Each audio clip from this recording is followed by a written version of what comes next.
We welcome you back to the podcast that we have entitled Wits End. Is where we find ourselves many times at the very end of our wits, but it's okay because when we're at our wits' end, we can trust the Lord and hopefully learn something from him that will take us beyond even our wits.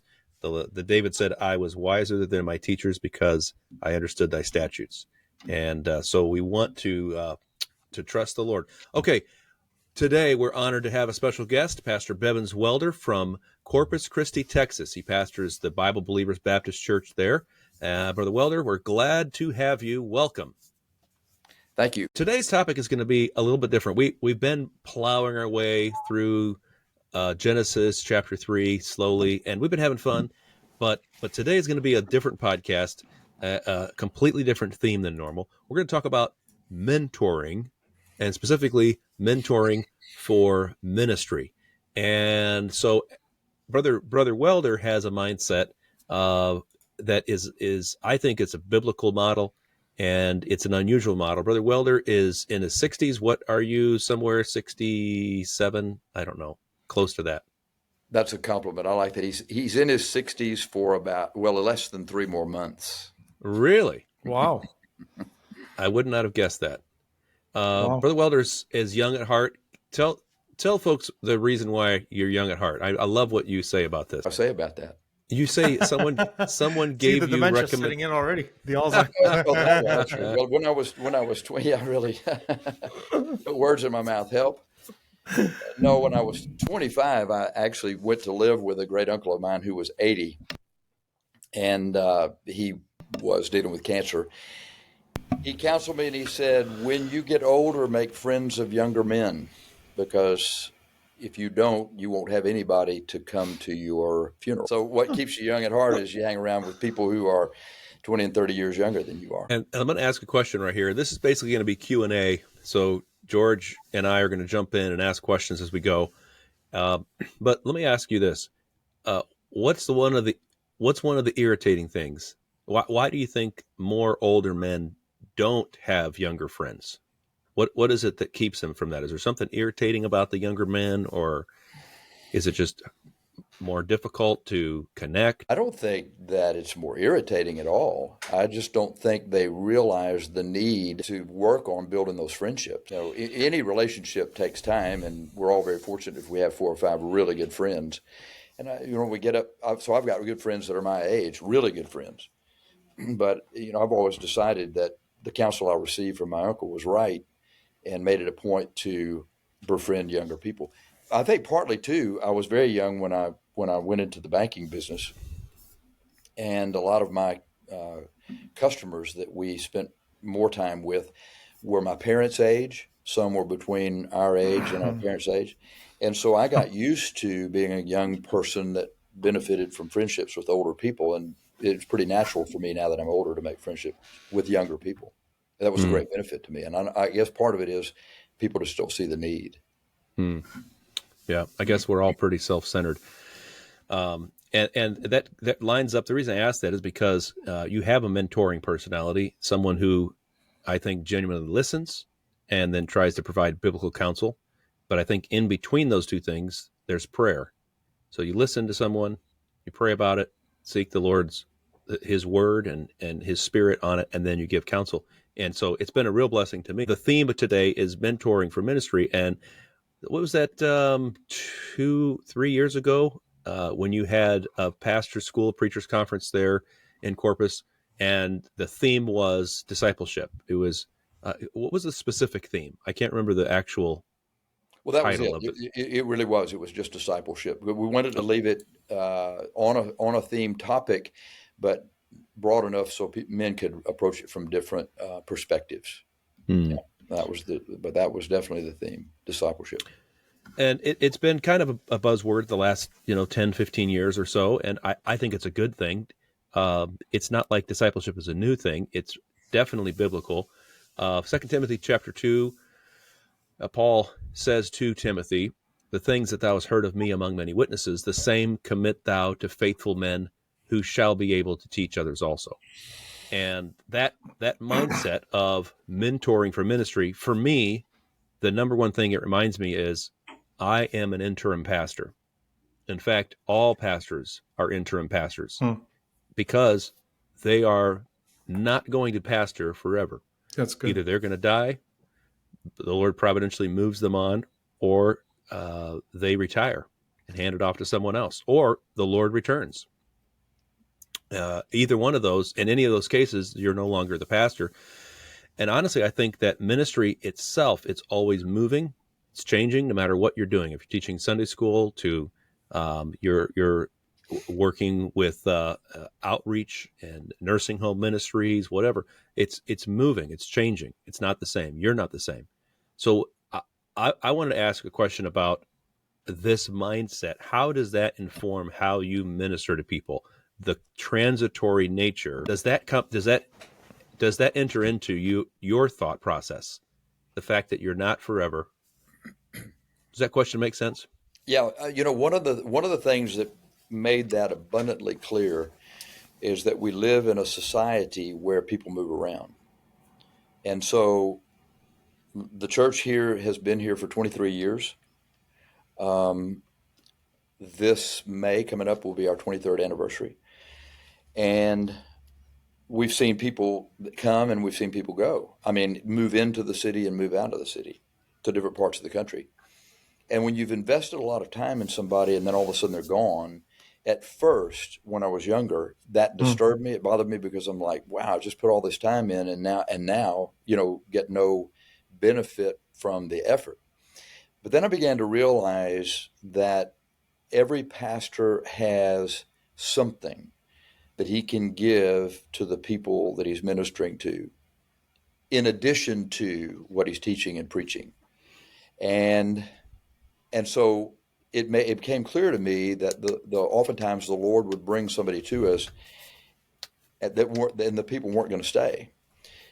And my mindset then was, I need to give them all that I can give them in the period of time that they're with us so that they are prepared for what the Lord wants them to do when they get to the next place they're going. And that really helped me as far as that transitioning or transitory nature of what we do.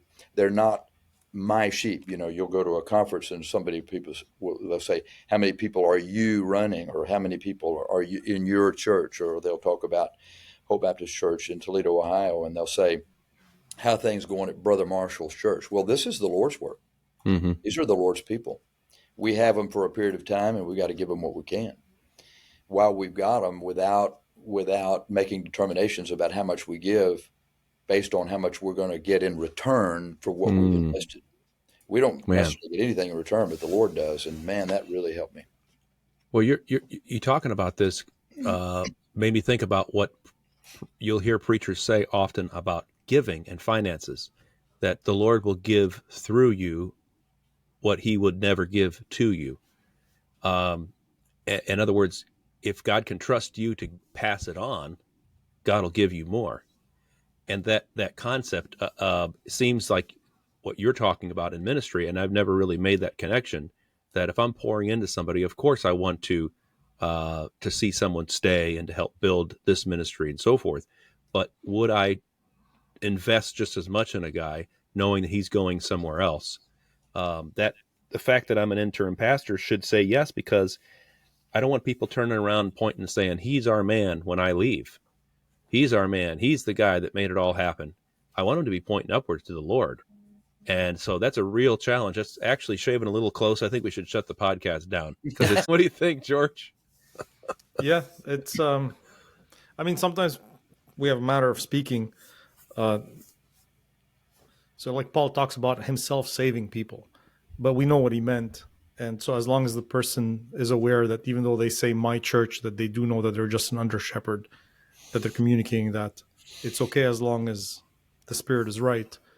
Right. My wife, along with what you're saying, Brother Bevans, has helped me with we went through something like that last year, and she likened the ministry. She said there were like people who got on the wagon, like the pastor's the caboose leading the train, and they got on the wagon at a certain station, and then they got off. She said if they got off further down their Christian life at a station that's more spiritually advanced, even though they got off, we still moved them forward from A to B. with the Lord. Now they might get on another train and still move in the right direction, but you've done your part. You took them further along their Christian life. That was a very comforting thought to me, even if they weren't supposed to leave, because we've had some people, the whole church had peace, that they were here to heal and move on. We all had peace and we blessed them. And there's some people that left that I don't think were supposed to have left, but we still, they've left better than when they came in. And that was a consolation. Right. I totally agree with that. I totally agree with that. And George, also, life is long. 10 or 15 years down the road, and I've had the opportunity to live down that road, oftentimes they come back into your life. Amen. Yeah. Mm-hmm. So you can't, you don't have to sit there and think you're dead to me. And, No. and that's what's so challenging to me is if it is about you cross me and you're done, then I'm the whole kit and caboodle. I'm the hub around which everything revolves. Right. Where if it's the Lord, I'm the one revolving around Him. And if we ride together for a while around this hub, then great, and I want to help you. But if you split off from me, you're not splitting off from the Lord. And it's hard because sometimes you do know a person is moving away from the Lord, but you still, you want to care for them and you want to help them, even though they may not be walking side by side with you. Yeah. Yes. That's something that is very comforting to us at Hope. We've seen people come and go and come and go and come and go. Really. But what blesses my heart is that they know they feel comfortable enough coming.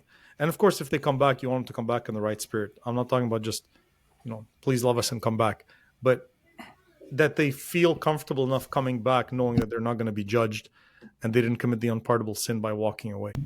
Right. And I think that's the challenge where he said, neither as being lords over God's heritage, but being in samples to the flock. Like you were saying, we definitely say, hey, brother Welder's church, brother George's church, everybody understands what that means. It's kind of a common thing, but underlying, it's realizing that the sheep belong to the Lord. And if there's ever a part where I'm mad about people leaving, am I mad because they're walking away from the Lord? That's right. Or because they're walking away from me? Exactly. They crossed me. Yeah. And that's a difficult thing. How have you handled that in your life, Brother Welder, over the years? Just don't worry about it. You got to give me something more than that. No, that's all you need. podcast. It's all you need. Partly I say that because the topic that you want to discuss today has a lot of important elements to it, and really when it's a personal affront or if it's something between them and the Lord, to me it's all the same. I don't worry about it. That's good. This principle of mentorship that we're talking about, or principle of discipleship, is something that it's a life principle. We've been instructed by Paul.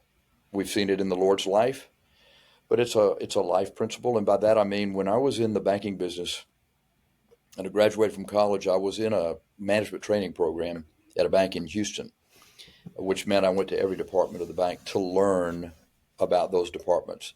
And it was a very well structured program.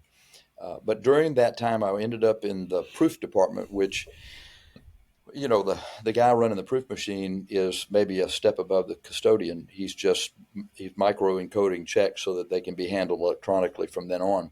And he had left high school and gone to Fort Bragg, jumping out of airplanes. And so he saw me and he's thinking, this guy's in the management training program, and in 1 year he's going to be an officer. Here I am running a proof machine. He can't even do that. And I'm going to get passed over. Well, I really, really liked his spirit and his work ethic. He was hardworking. So here's what I told him. We became friends, and I told him this. I said, I'm going to give you everything they give me in the management training program if you want to learn it. I'm going to pass along what I'm receiving to you. And I'll make this commitment to you. I won't leave here until you and I have the same title and we're making the same money. So we began that process and built friendship, and I passed along everything I was getting. And 5 years later, we were both vice presidents and we were both making the same money. And then he went on to a bank, and I went on down to Veville to be president of a bank down there. And I talked to him just a few weeks ago. So this was 1976 when we met, and pretty soon that's going to be a whole lot of years ago. And he and I were talking on the phone, and he said, the strange thing about conversing with you is it's as if our friendship has never has been segmented. It's like we're picking up right where we left off, even though we haven't talked in 9 months or something. But today he is the number one business development manager for a very large trust company here in the United States of America. It's exceedingly successful. Never been to college. He does not have a college degree. He learned it all in the process. Didn't learn it all. Got the foundation upon which he built the rest of what he learned when we simply passed along what I was learning in a program. Wow. What made you do that? Maybe it's the way I'm built. I mean, I just saw the guy had a lot of potential, and he wasn't going to get a college education, and he was never going to advance. And I became very concerned about that. And so I felt like if he got what I was getting, it would provide him with a foundation and tools to build, and he did it. He's the one that did the work. But I have a question along those lines. So, when I was down in June at the Hope Baptist Church in Toledo for the Heartland Bible Conference, and Pastor Joel Greer was speaking in the morning, and he said something that stuck with me, really rang my bell. He said, "We've reduced discipleship down to a course." That sentence kind of just jumped at me, because that's exactly what we've done. And and especially our kind of circle, we really do major on doctrine, which is great, but it's not enough. But I was thinking, and he said the mentorship you see in the Bible was, the young men, for example, tagging along with Paul, So I kept that in mind when the pastors' conference came up down in Corpus Christi at your church. It's the first time. I hadn't done that in the past, but I asked the young men, I said, "Hey, I'm going down. Who wants to come down with me?" And then Philip came down, and others wanted to, but couldn't. But how do you? We've got really some golden young men at Hope. This is Hope Montreal, at both Hopes, but I represent Montreal, and some really really golden young men. And I don't know what to like. How do you get them to follow you around? What do you do? Because it's not like with Paul. We can't pay them a full-time salary so they can be on staff all the time and see everything that's involved in the ministry.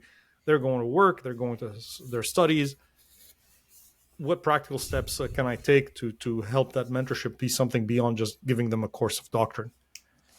100%, by the way, what Brother Greer said and what you've repeated is absolutely true. And Dennis Wells is the one that really emphasized that to me. He said a lot of what we do from preaching and teaching is a lecture environment, a course, and people retain about 10% of what they hear in a lecture environment. We have to find a way to get them away from the building and give them practical understanding of the things we're teaching them by showing them how to do it. And that's always stuck with me. So your question is, how do you do it? And it takes a lot of time. It takes time on their part. It takes time on your part in order to let that happen. But over the years, the three guys that we have now, one is involved in Spanish outreach. One is now conducting a Bible study in Kingsville, which is a city about 45 minutes from here, which one day, Lord willing, will become a church. And then one is our guy that's going to head to Reunion Island to be a missionary. And so what we've done with them is that one day a week I meet with them, all three, at a time that is convenient for all four of us. And we go over anything current. So it's not a curriculum, anything current. Helping them structure lessons, helping them to learn, modify their preaching if they've got a weakness there, helping them to learn something about the ministry that just happened to me that week that they would not have learned any other way except to have it passed along. Then when I make visits, I oftentimes take one of them with me. I'll give you a perfect example of an extended thing we did. One of them was a tennis coach at the university, and he was witnessing to the trainer, who happened to be from Japan, Buddhist, no knowledge of Christianity, Bible, God, or anything. And the trainer became interested in doing a Bible study. So the Aurelian is the guy's name from our church, who began conversing with him, and Show, the trainer, and I would meet at my house every other week. And what we did is we gave Show a Bible, and we just said, you read, and when you have questions, you write those questions down, come to our house, we'll have supper. You ask the question, we'll answer the question.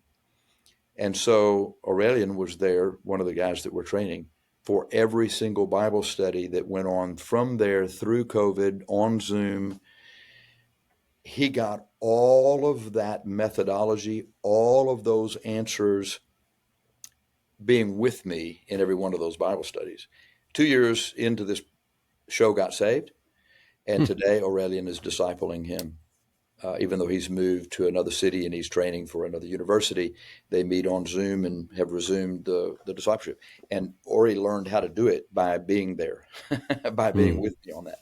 So they've been involved in all aspects of the ministry by simply me making sure that one of those guys could go with me, whether it's a visit or to a hospital or to a Bible study or whatever. And you just pick it up. You pick it up. Let me ask you this, though. I mean, aren't you too busy for that? I mean, isn't that a bother for your schedule? I mean, you got to get stuff ready to preach, and you've got people to talk to, and you're a busy pastor. I am, but you know what you do? The problem with this, and I think the reason that some people won't do it, is you have to work twice as hard when you involve somebody else in what you're doing. Well, that's a good end to the podcast right there. I'm not interested in going. But the reason I asked that, because it's a little bit of a leading question, because of course you're busy, but what is the work of the ministry? Yes. I think that there's a misdefinition of the ministry. The idea is that the pastor is the one who does the ministry, and everybody else tries to help him do the ministry. When scripturally speaking, it's the opposite. The pastor is supposed to be perfecting the saints for the work of the ministry, so that they can be. So if all your ministry is responding to problems in people's lives, then what you're really doing is saying, I'm the one that you need to come to. I'm the one that can fix it. And of course, the pastor is there to comfort and to help, but the pastor is really there as a coach to train people how to play the game, because he's not going to put his foot on the floor in that sense. He's not playing the game. He's training them to play the game. Right. And he's there for X amount of time, and then he moves on. And that's what I see with what you're doing, is you're saying, okay, while this is important, I'm actually investing in in the work of God carrying forward beyond me, outside of me. So you're not going to be in Reunion Island. You're not going to be in Kingsville, but you are, in a sense, because your influence carries on in those places. But you're just choosing to invest with those men, even though it doesn't necessarily lend more power to you in that sense.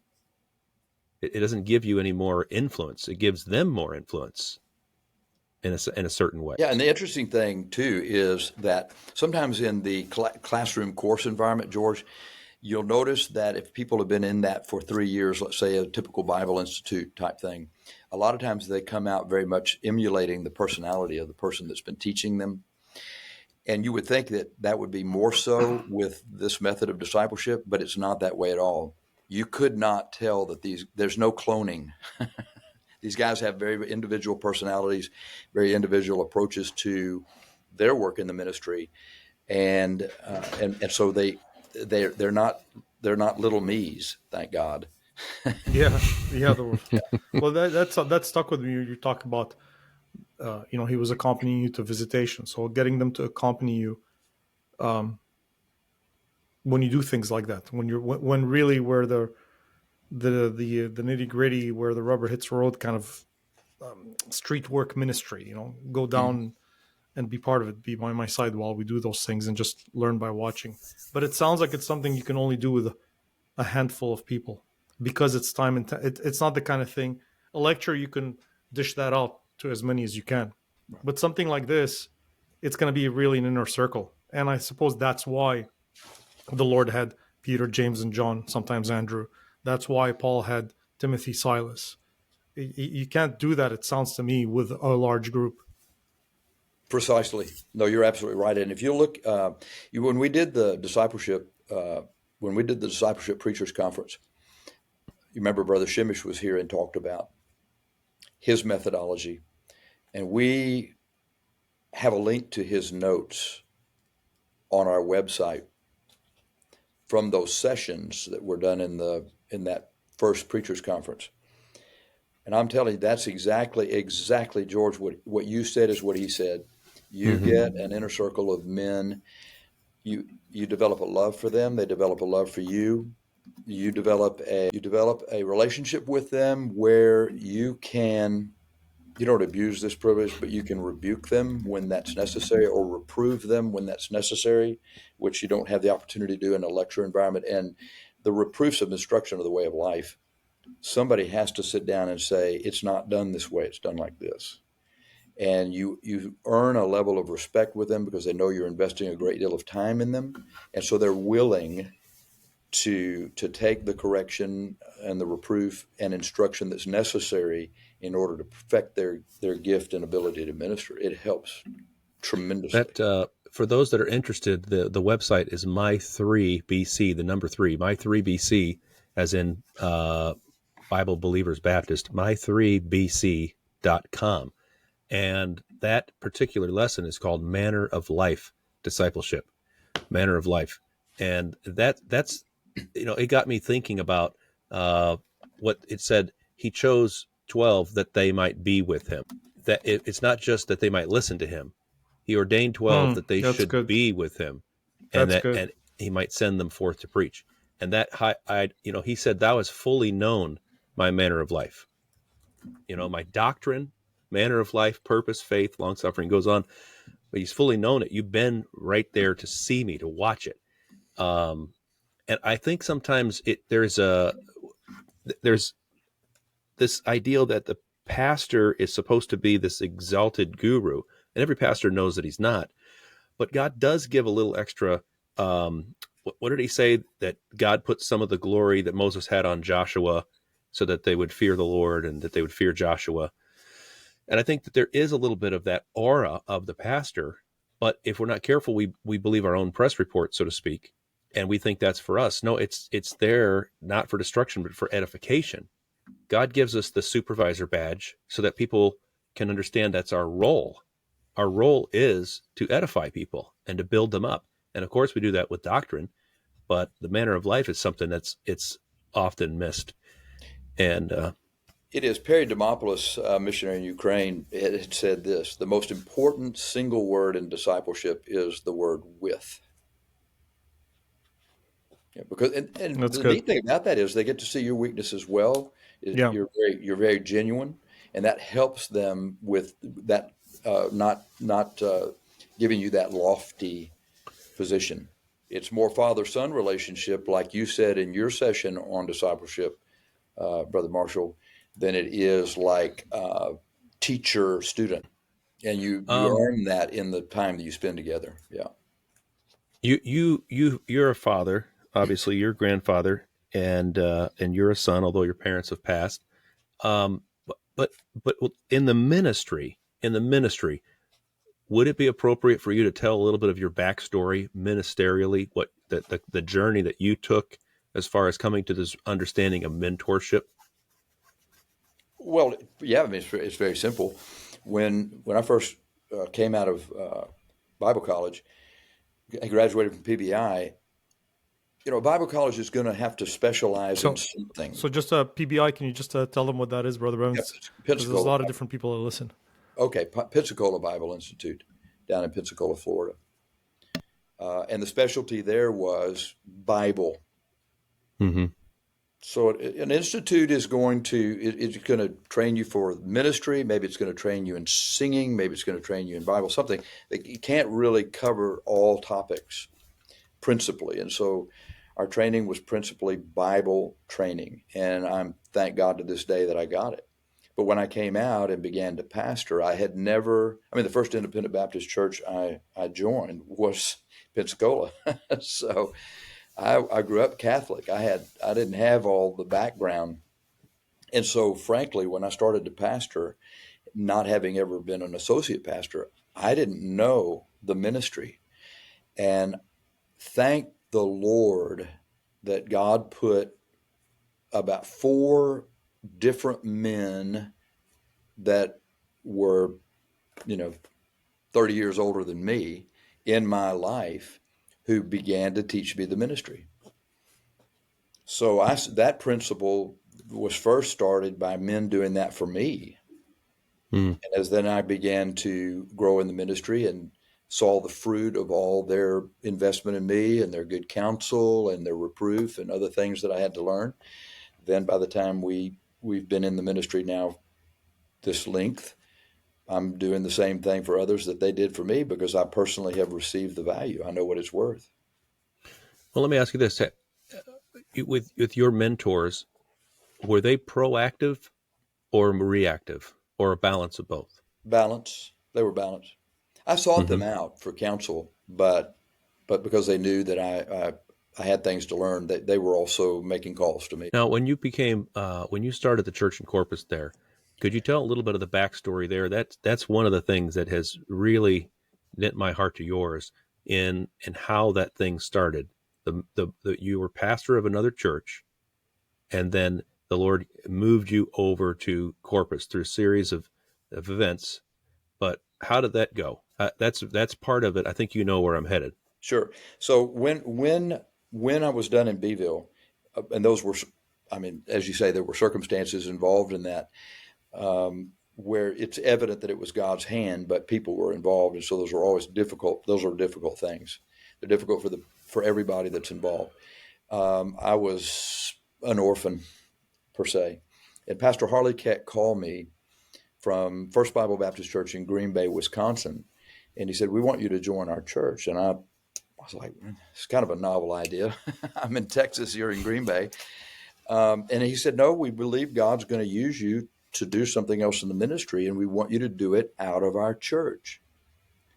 And I said, "Oh, all right." So we gave it a week of prayer, and we joined First Bible Baptist Church in Green Bay, Wisconsin. And then through his counsel and the counsel of 3 other pastors, it became clear that the Lord was directing us to Corpus Christi.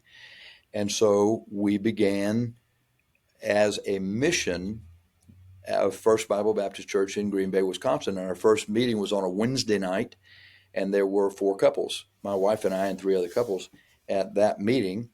And then gradually we began to see that God, in fact, was every week initially, even though I'd already pastored for 8 years, seeking his counsel, discussing with the progress of this mission.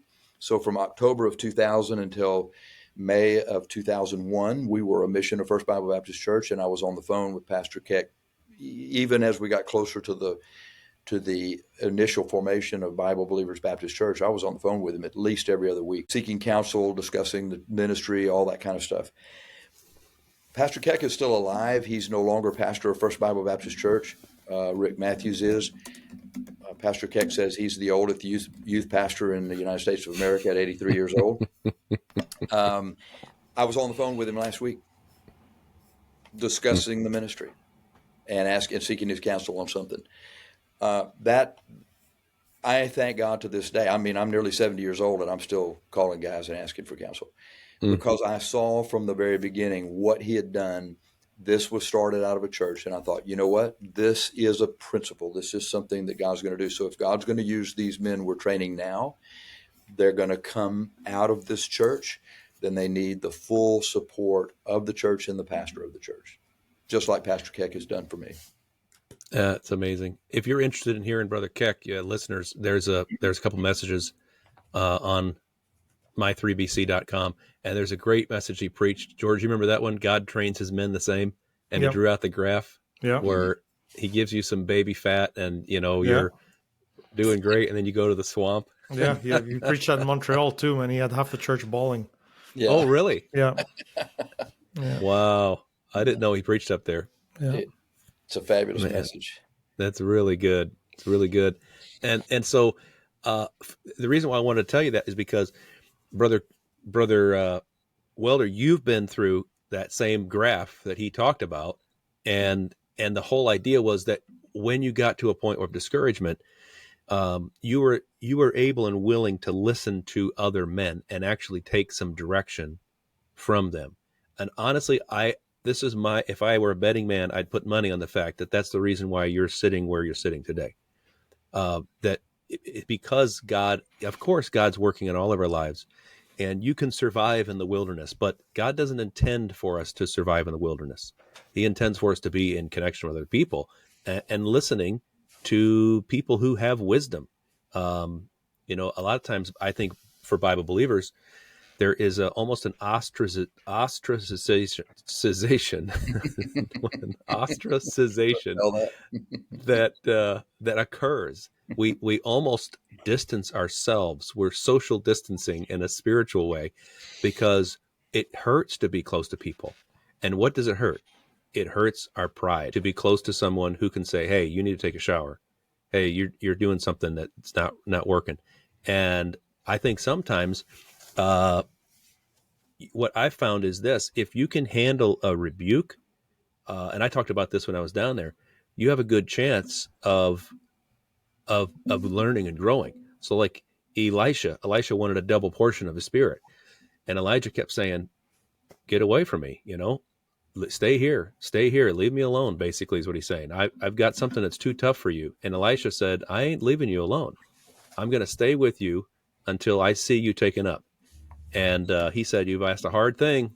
It's going to," it was hard maybe in his mind, but Elisha was locked in. But it fundamentally challenges you and changes you.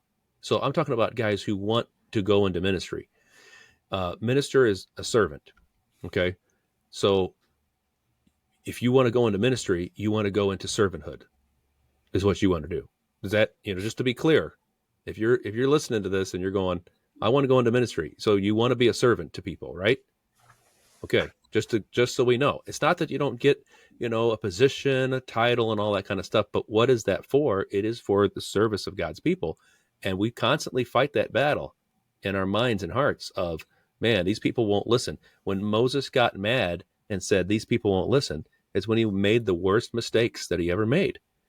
He struck the rock and kept him going into the promised land. And, he said, "Here now, you rebels, must we fetch you water out of this rock?" As if he had any power to do that, And I look at ministry and I see someone like yourself. Here you are at almost 70 years old, 70, amen. And yet your spirit is still one of, "Lord, what wilt thou have me to do?" And I don't think that comes just out of the blue. That's a long process. So there's one thing I want to mention on the heels of what you said there that's, I think, very important for men, for us to understand and remember.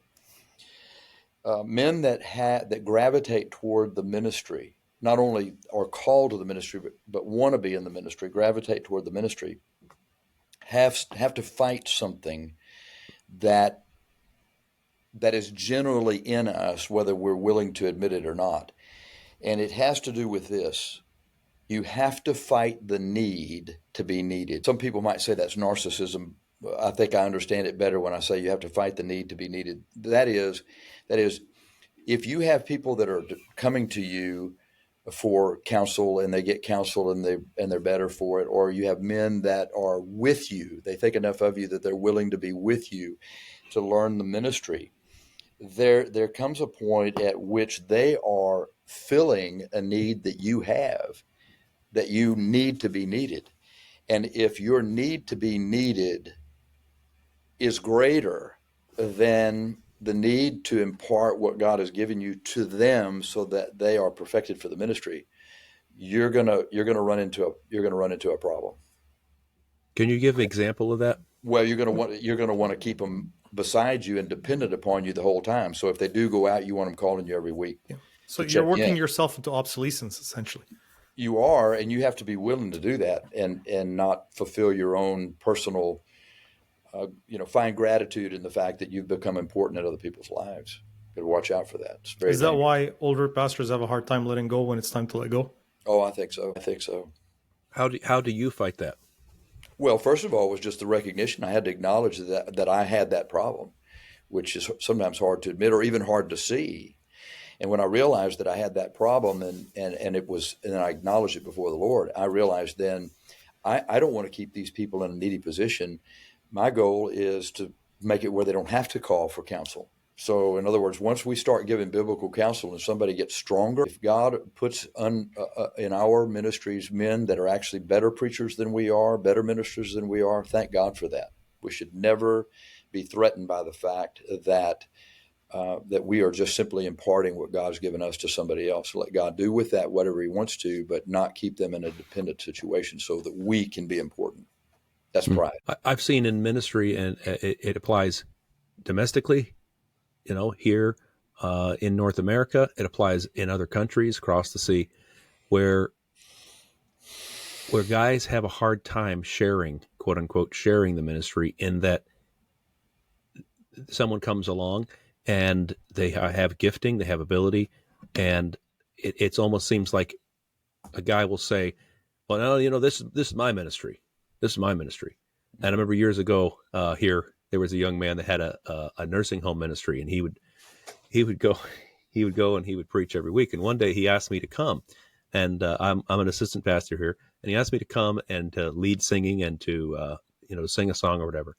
And I was fine. Now there was a little pride in me, and of course, but I teased him, and I said, hey, do you want me to preach for you? And he said, no. He said, that's my ministry. And it was interesting because I of course he was the one that was responsible there, but I think it serves as an illustration that you have to be careful. You can go to one extreme or the other. I know some pastors, and I've been this way too, where I don't have the confidence that I need, so I want to bring somebody else in that has the confidence, or I'm gonna let somebody else preach, or I feel badly because they don't get a chance to preach, and I feel bad. It needs to be fair and square. Give them an opportunity, because I know how I was when I was in that position. I really wanted to preach, so I want to let him go. And you can go to an extreme where you're trying to make people happy. On the flip side, the idea that I'm the guy that has the word for the hour, and I'm the only one that preaches. I think both of those are wrong extremes, because it's not about me and my position. It's about the people of God. God's put me here as a pastor. I'm responsible for the kind of food that they get. Right. But at the same time, they're God's people, and it's not just my meals that they can eat. And trying to find that balance. When you're talking about young men needing to be needed, what are some of the telltale signs, or some of the actual experiences where that would show up? You mentioned one about continual, never-ending counseling sessions. Mm-hmm. Are there others? I don't know how it would manifest. That's what became clear in my life. I'm not exactly sure how men might recognize it in their own lives if it was different than that. There's a certain amount of self-preservation and a certain amount of self-importance. James and John had it. They wanted the seats on either side of Jesus Christ, which elevated them in their own minds above the other 10. So it may manifest itself in a variety of ways. Darrell Robinson wrote a book on the church, and he referred to a pastor like that as the super hired holy man. Look at me, I can do it all, that kind of thing. So along these lines, what you just mentioned there, Brother Marshall, is something else also important, and it's in Numbers chapter 11, verse 17.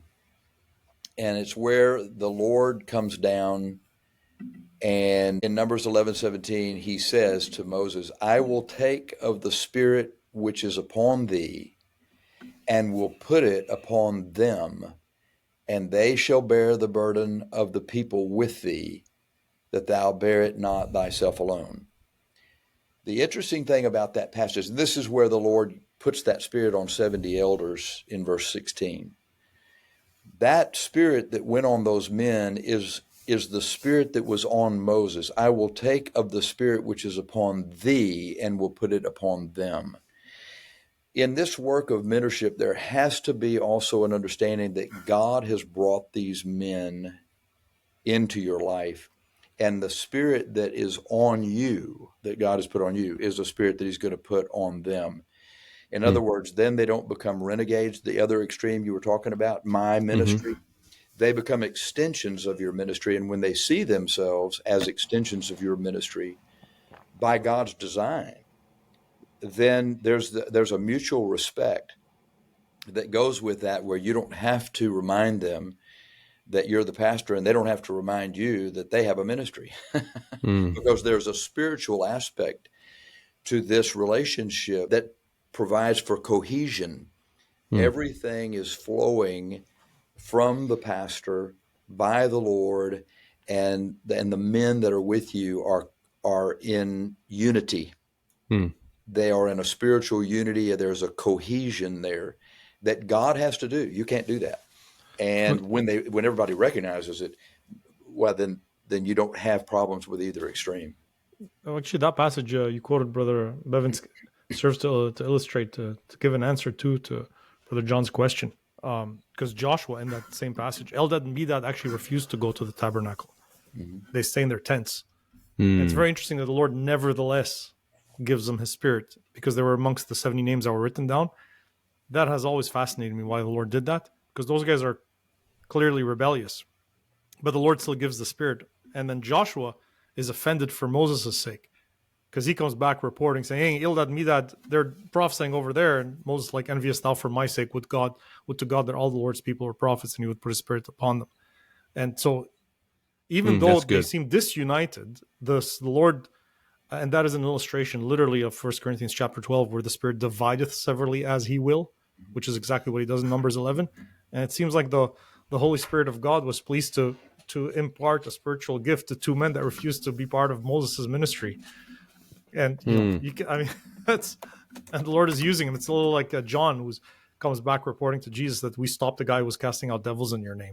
That's what I was just thinking. And the Lord is secure enough to say, hey, let him go. I mean, to counter that, I served under 4 different pastors. 2 of them, one was, if you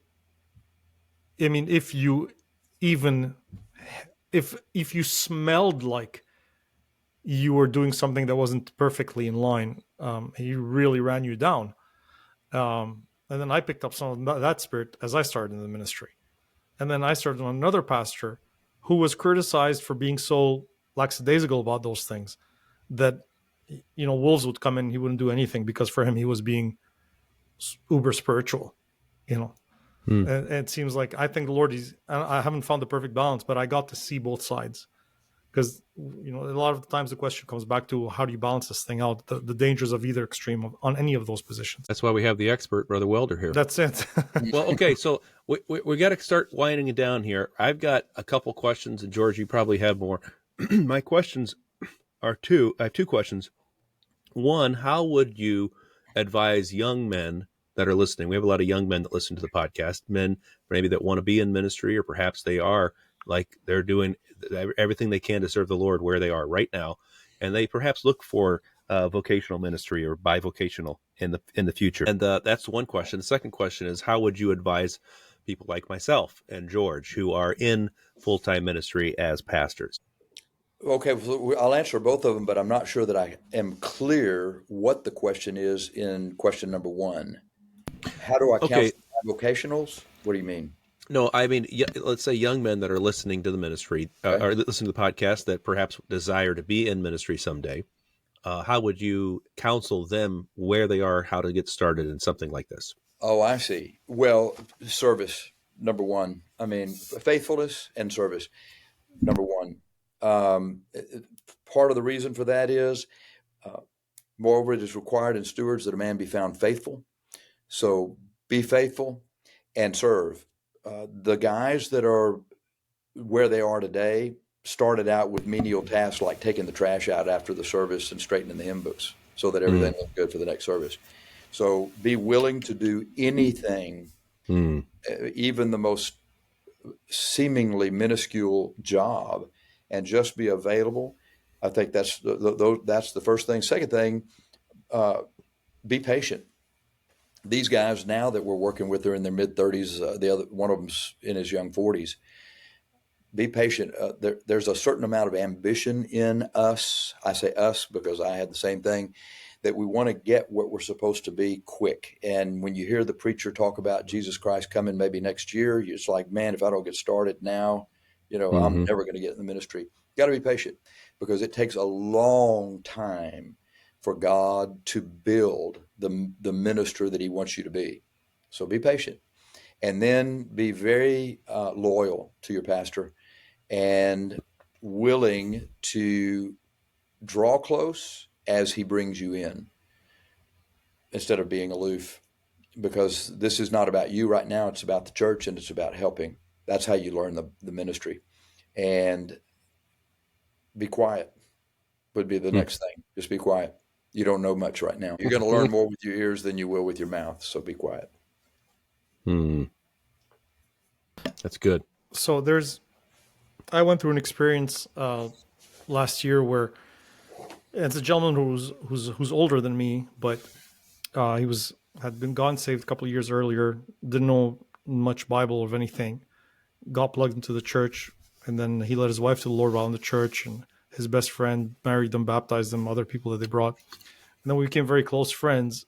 And I think that familiarity, and that was the comment of some men who know the relationship, that the very familiarity is what destroyed him, because he got to a place where, he knew more than the pastor now. And he spent 5,000 hours on YouTube, type of deal. So how, I don't know if the question is a how really, but there is a danger there. It seems like it takes of a person of a certain spiritual character that can become familiar with their pastor and be a confidant and learn from their private life and see their weaknesses, but also be able to, despite seeing those weaknesses and despite that familiarity, not get puffed up and think like they have achieved now and they have arrived, and all of a sudden they know better and they're the expert now. Because that, what I'm saying, like that very familiarity can backfire, because familiarity breeds contempt, as the saying goes. The military used to call that brown nosing, and it's getting in. It's getting in for your own reputation, close to the person that's in charge. I think there's part of that has to be seen on the part of the pastor as well, and push back against that attempt to allow the person to get puffed. Some people have the personality they're going to anyway, and it's not going to work out. But the pastor has to swat back against that a little bit to help the person not think that they're more special than everybody else in the church just because they are welcome into this close mentoring relationship. They have to remain as humble as everybody else. And I think it's also partly the pastor demonstrates that by his own humility as well. Jesus Christ, that's how he dealt with the disciples when they were arguing about that request for the 2 seats on the right hand and the left hand. He said, well, look at me. I came to ministry. George, I was thinking about that. What the Lord did was he brought them in close, and the ones that came in close, yes, they had inside track, so to speak, but he asked them harder things and required harder things of them. So It wasn't just like we hang around together, we ride around town, he's got shotgun. Like, I'm asking you to do this difficult thing since you are close. This is harder that I wouldn't make this request to the average person.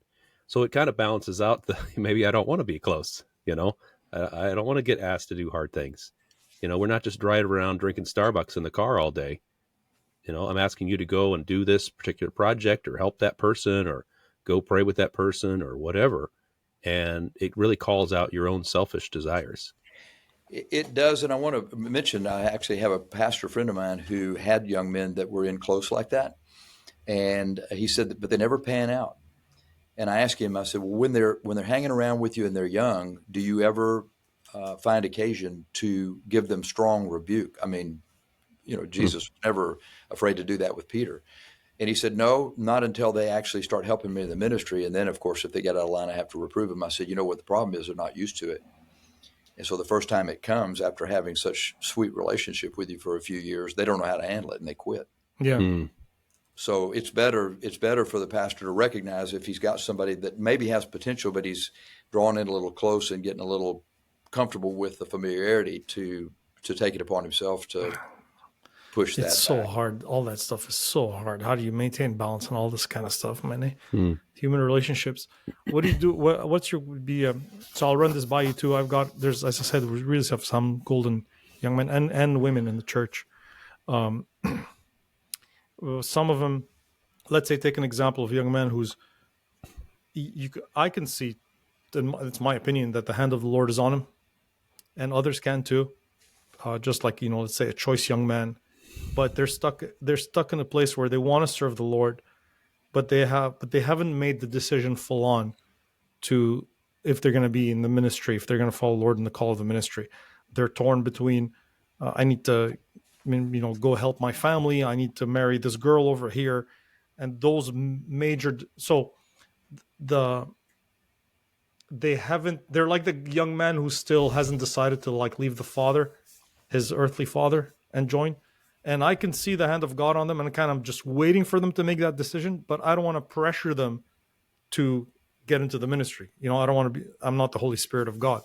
And so I'm very careful about that. And it seems to me like, as long as they haven't made that decision, that no holds barred, nothing holding me back, I'm full on for the ministry and for the Lord, that you can't bring them into that kind of mentoring relationship until they've crossed that bridge. 100%. Absolutely correct. Because it'll provide an outside pressure to something that only they and the Lord can sort out. Yep. Because now there's an expectation. So you see the potential, but there are no rewards for potential. So they have to get through that. They have to get through that, even if it takes them 4 or 5 years to do it. They have to get through that. And then once they do, and they're full on, then you can start. And then slowly. And the Lord, I think in that case, he would say things like, "Hey, let the dead bury the dead. Follow me." They may not be dead. I mean, they may just like George described, they just may be really sorting through life issues that are going to take them longer than maybe the next guy. Just have to let them, they're not dead. They're just struggling with the decision. It can be very difficult. That's good. Yeah. And I think, again, referring to Brother Shemish's message on Manner of Life Discipleship, the idea is, come with me. We're going to have some great times. It's going to be great, but we're also going to have some difficult times. I'm going to explain these things to you. But that is an invitation. It's not a command. You can't command anyone anyhow. And I tell you, across the board, I've discussed the topic we're discussing today with other pastors. The guys that survive all this and really do well, there is some place in this process where, boom, the two heads butt. Absolutely. And you survive that head-on collision with each other, and you are better for it on the other side. That's what we used to call Pastor Larry. Pastor Larry. Oh yeah, yeah. My mom used to call him a stone cutter. And the guys, I mean, there's a whole bunch of guys that will bear witness to that. The guys that couldn't bear the clash never panned out to anything much, and the guys that did, even if he did make a mistake, we still knew that he loved us and he was God's man. We really did. The thing with Pastor Larry is we knew he loved us, and the guys that suffered through that, it's made of them soldiers, and they're doing something for the Lord. It's across the board. It doesn't make any difference the personality of the guy or not. There's going to be a clash. Yeah. And you come out on the other side of it. You either run away or you're stronger. Mm-hmm. Well, I'll give you a personal testimony on that. I went to work for probably the most gracious pastor on the planet, Pastor Rick Sowell. And he's not a proactive man in his relationships. He's reactive, and he's very gracious. And anyone that knows him would say he's gracious. But if you think you're going to get him to do something he doesn't want to do, you are sorely mistaken. And he is a debater par excellence. I mean, there is no one that can debate like Pastor Sowell. You can come in saying it's east, and you'll leave saying it's west. I mean, there's no question. So what I found with him was, you're exactly right. The different personalities don't really pan in. It's God. God has a man in a position of leadership, and that man has authority directly from God, spiritually speaking. Okay. You can look at him and say, well, I can preach just as good as him. I know everything that he does. Okay. Yeah. But one thing you don't have is the authority from God. And people say, well, what gives him the right? What gives him the authority? Well, how about this? The laying on of hands of the presbytery.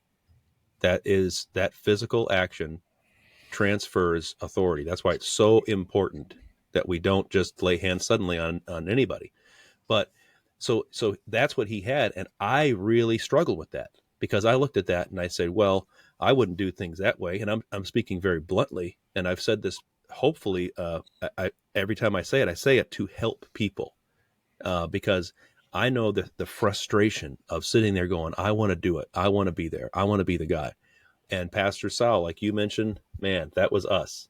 Mm-hmm. And I say it was nothing nothing against him. He didn't do anything wrong. He simply wouldn't let me have my way. And when I was saying my way, I'm not talking about I want to do evil, wicked things.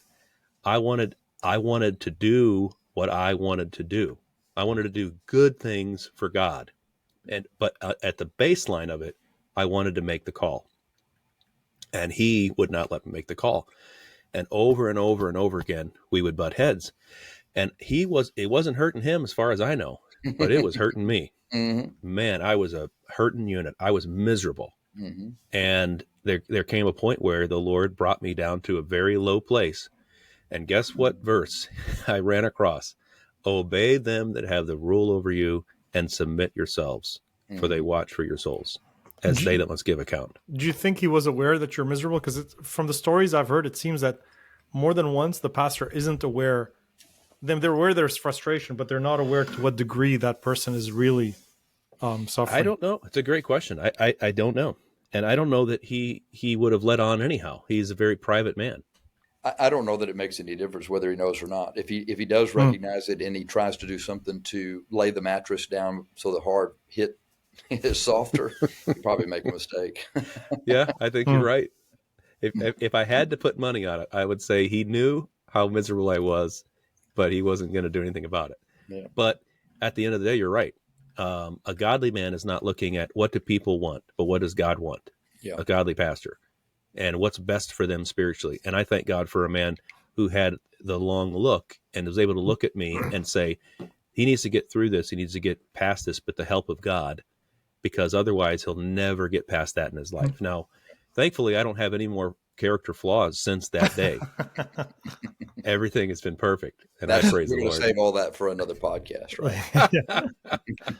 Okay, so last question. Well, Go ahead. you're talking about like what the difference is. The difference is the touch of God. Really, it's and the experience. I think in our circles, like kind of a Bible believing type of circle, and you started with that, Pastor Bevans. There was almost the conviction that Bible knowledge was the ministry. I've heard people counsel like that. Well, more. I've literally heard a guy called a big time preacher was with the Lord now, and he told him, "Well, I'm having a hard time with this pastor over here," and that pastor said, "Well, you know the Bible more than him, so why don't you go out and open up your own church?" I mean, knowing the Bible, even let's grant that you know the Bible more than your pastor. Okay, let's grant that. That is not the only condition for equipping you for the ministry, because that essentially what you can do is you can use a sword very skillfully. So you are physically skilled with the sword. That doesn't mean you can wisely use it. And there's a bit of that, and that's the difference between the Bible seminary and Bible Institute. The Bible Institute will feed you the doctrine, and that's super important. But a seminary is showing you the difference between a preacher and a pastor, between preaching and pastoring, and counseling and leading and helping and enduring and being temperate and being gentle and handling situations with discretion and discernment and temperance. That's not just sheer. That's just because you can divide the 7 dispensations does not mean you are at all equipped to counsel a family who's in the middle of a divorce or some kid who's doing something weird that 100%. I totally agree. And you talk about young men that would like to get in the ministry. They'd be better off. You would be better off learning to live it than learning to debate it. Don't look for forums on the internet where you can prove that you can answer the question better than the next guy. How well are you living what you're learning? That's the key. I think the guys that the Lord usually raises, they've eaten mud. It's like, I want the guy who's fallen on his face once or twice. Or you want the guy who's made a mess once or twice and got up and walked on with God, because the guy who's coming in who's had nothing but victories is going to fall, and when he falls and he's not used to it and he can't handle it, he's going to cause more damage than any of all his other qualities can produce as good. That does not countervail the damage. Correct. Yeah, that's good. Okay, so are you ready for the last question? I hope so. Here it is. What counsel would you give to someone like ourselves that are pastoring? Well, I would say this: if you don't have a tight knit group of close associates, make yourself available to be somewhere where some of these guys will meet, and show yourself friendly, because you're going to need some friends. Yeah, I think that's a principal thing, and particularly as we're going into the time of the church age that we're going into. There's a real need for you. You want them praying for you. You want them there to help you when you're down and discouraged. You want them there for you for counsel. I'm nearly 70, but I was on the phone last week with two guys that are 20 years younger than I am, seeking counsel from them about a matter, because I knew they knew more about it than me. But I could do that because they're good friends, and I've made strides, and they've made strides to build those friendships. So I would definitely do that. Resist the temptation to get sucked into all the nonsense that's going on the internet tremendously. Mm-hmm. And, stay humble. Get really, really, really close to God. Yeah. Really close to God. And the Bible, as George, you so aptly said, is a sword, but when it's you and God, you want that to be your food. Learn to live it and obey it. Love God more than you ever have. Serve Him more than you ever have. This whole thing about the ministry and serving, you're literally serving Jesus Christ, and in your service to Him, then serving the people He wants you to serve. But it's always principally serving Jesus Christ. My counsel would just be get closer to the Lord than you've ever been, more obedient to the Word than you've ever been, more in love with the Word than you've ever been, and make sure you have good friends in the ministry. Man, that's wonderful. Yeah. Well, this has been Brother Welder, Bevans Welder, pastor of Bible Believers Baptist Church in Corpus Christi, Texas. And it's been our privilege for you to be on. Any final comments or questions, Brother George? No, I was just thinking as Pastor Bevans was talking, it'd be nice one day if we do a live stream, and we can advertise it beforehand with pastors and churches, and have like 2 or 3 pastors, because I know there's probably some young men listening, well, not just young men, whatever, Christians listening, saying, man, I wish I could ask this question. And they were hoping we'd ask a certain one that didn't come to mind now. It'd be nice if we can do that. We don't have much of that in our circles. And I know we want to avoid the, I'm the sage on top of the mountain communicating wisdom down. But there is some of that in the Bible, though. Mm-hmm. I mean, there is a place for that.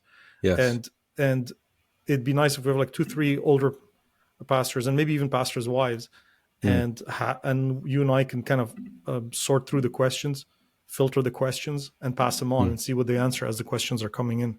Would you be open to that, Brother Bevans? Sure. I think that's got some good potential, particularly if you're, as you say, sorting through the questions. Yeah. Mm-hmm. So if you're listening and you're thinking, I'd be into that, why don't you send us an email at witsendguys@gmail.com, and that'll help us to kind of gauge some of the interest there, and probably a live stream on YouTube, something like that, where we could field some questions. I think it would be beneficial. Rather, because pastors' conference, you get to do that pastors' conferences, but they're once a while and they're hard to get to sometimes. We can take advantage of this medium here. Well, and that is true. The one thing we won't get on the live stream is Texas barbecue. South Texas. That's true. That was a good barbecue. Oh, brother. That was some good meat. The best food at any conference I've ever been to. Unreal. I'm coming down there this afternoon. I love it. We got missions conference right around the corner now. It starts on Saturday, and I was looking at the menu yesterday. It's going to be good. Great day. You guys, man, alive. Oh, and since you guys are listening, Pastor Jonathan Marshall is coming up to the Spiritual Hope Baptist Church up in Montreal, which is further north and therefore closer to heaven. And so he's going to be coming up March 1, 2, 3. March 1, 2, 3. That's Friday night, Saturday night, Sunday morning and evening, and also Saturday morning in our home for young couples. Well, couples, just generally with him and Sister Jessica. So if you guys can make it to Montreal and you want to hear him out and Sister Jessica, join us in Montreal, we'd love to have you. Hope Baptist Church in Montreal. We're looking forward to it. It's going to be fun. Amen. Well, thanks for joining us here on Wits End. We'll look forward to seeing you next time. Brother Welder, thanks for being with us. You're welcome. Amen. God bless you. God bless y'all.